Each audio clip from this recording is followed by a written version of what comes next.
What's going on, everybody? Nicky D here, man. Coming to you live yet again. Today we're going to do the final Purge review of the Forever Purge. So we're going to be talking about the movie. It came out 2021, I believe. So we're going to talk about the movie and just the overall thoughts on it and everything.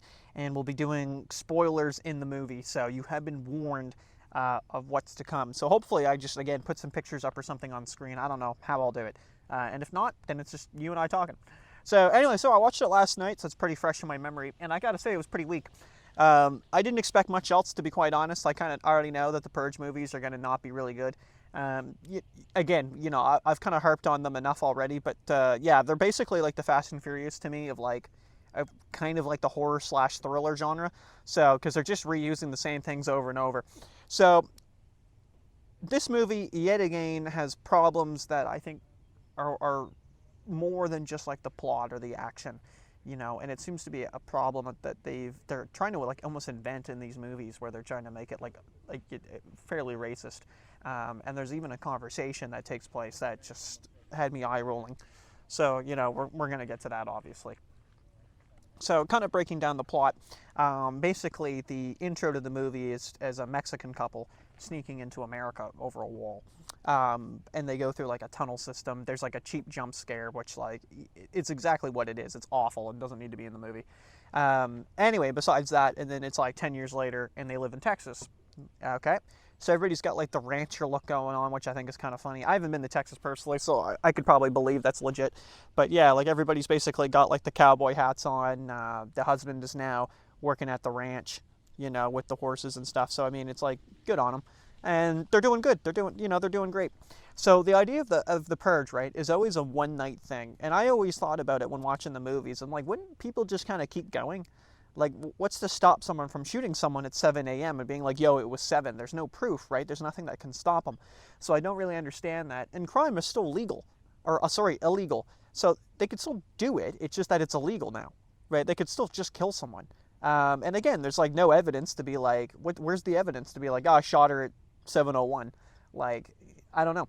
So anyway, so that's what this movie is. So the Purge actually happens, and it's pretty light, honestly, for being the Purge. It's pretty quick, and that's kind of surprising. So you know it's going to continue, right? Because the Purge, like normally, it's the whole movie. It's the night, right?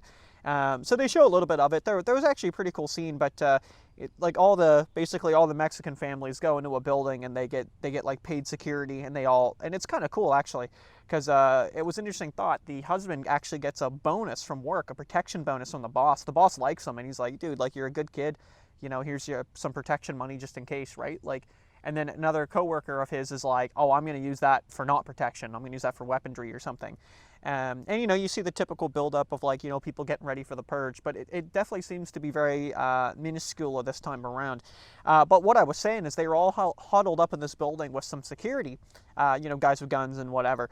And they see some trucks going by that are, like, torturing people as they drive around, basically saying, "Make America Great Again." They're not, quote, saying that, but that's what they're basically saying. So it was actually kind of interesting. But it's subtle, but it's interesting, too, on the con list there. But we'll get to that more. So as the movie plays out, in the daytime, everybody starts going back to work, which I think is always funny. That, like, I always wanted to see the aftermath, and you do see a bit of that. Like, you know, you see some dead people in the streets.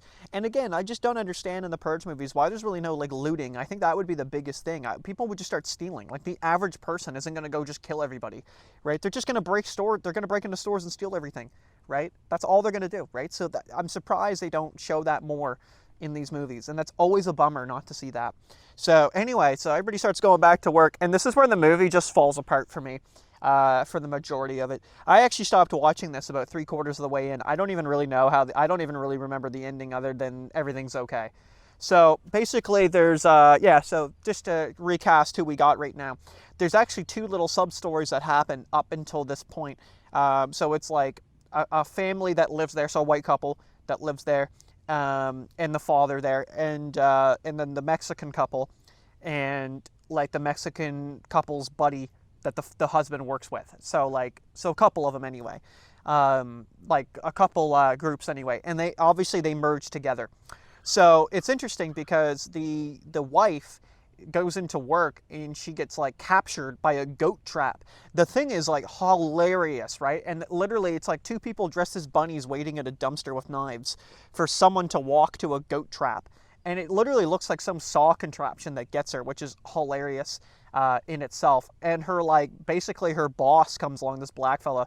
Like, I didn't even remember their names. That's why I'm just addressing them as, like, the Mexican couple. Because I literally, like, I don't even care what their names were. There was nothing to make me be like, wow, I really care for Sarah. You know?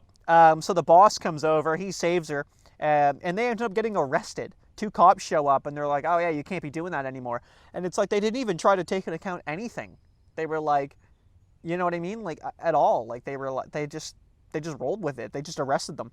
Anyway, so they put him in a van, and there's like a guy in there with like a swastika tattoo on his face, and he's naming all the guns he can hear firing. Like, he can just name an AK-47. And I was like, I don't know if I believe that, but whatever, right? So it's to show this guy's got like some bloodlust or something. And yeah, so the purge is continuing. That's the idea. It's continuing. There's even a throwaway line where the wife there finds a flag of the white couple family. She finds a flag of like the Forever Purge, basically, and she like shows it to a group of bikers at one point, and they're just like, yeah, it's one of us, and they just keep going. They ignore her. So the whole idea is they're trying to get out of where they are, and they're going to El Paso, Texas, because it's like, I think it's like the border town, right? And if they get there, they can get across the border. So the borders to Canada and Texas actually have opened for 6 hours, and they're letting everybody come in until shit can be reinstated. Now, we're going to jump back to the very beginning of the movie in a moment, but just on this point, yeah, I find that really, like, hard to believe. Like there'd be, like, literally, like, millions of people trying to get into, say, Canada at once. It would be absolutely ridiculous. Like, it would, no way that would work. But what happened was they actually lost control. The government can't actually control this. They don't want it to continue as much as it is, right? They want one night. So when everybody's just now like the whole country's gone to crap, they're like, oh, okay, cool. And we have no idea how that's got broadcasted to all these people. We have no idea. In the beginning of the movie, so this actually takes past, this is actually after election year with the main cast there, right? The lady that plays Juliet on Lost, and the main guy from the previous movies, right? And she's supposed to win and then get rid of the purge. Apparently they just got back in and they just put the purge back immediately. I just find that hilarious. Like, it completely just outdoes the previous movie. Like, it just throws away what the previous film did and just tosses it in the sand. It's, you know, it's absolutely pitiful. The action was fine. You know, I guess I can't complain. You know, it was okay. It was a little, like, unrealistic at times. They were like the Mexican couple can, like, easily handle firearms, and it's hinted at a little bit in the movie, and I was like, okay, cool. And they just mentioned something about the cartel, and it's like, I don't know, man. She just, like, this lady just picked up an AR, like, it literally just picked up an assault rifle and had no issue using it. So I'm just a little questionable of that. There's also a scene where they're in the car, they're in the van, and they're like, cut the shit, let's talk real life here. So it's like it's basically the dad, the father, or the husband of each couple having a conversation. And the white guy's like, yeah, like, I got no problem with race, but, like, you know, I don't know if we really need to, I don't think we need to mix. Like, we can, you know, you stay with your people, I stay with mine. Like, just throwing that out there, right? Like, it's just such in bad taste, right? Like, that's just such an awful thing to say.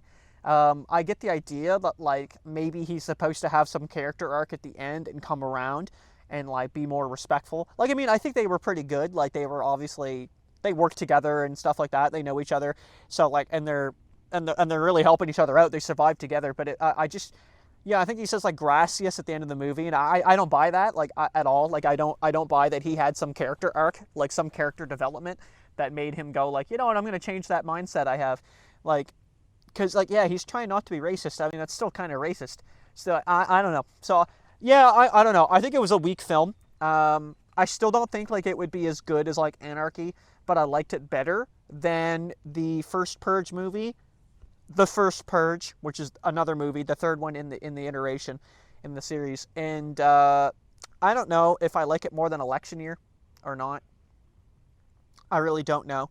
But they really started going with that race card a lot, which really that's really what pisses me off. Like, I just don't like when they do that, when they shove that down people's throats, because you don't have to, and I think a lot of the time it's just actually in bad taste, you know, and I think it just kind of ruins, again, what the movie has.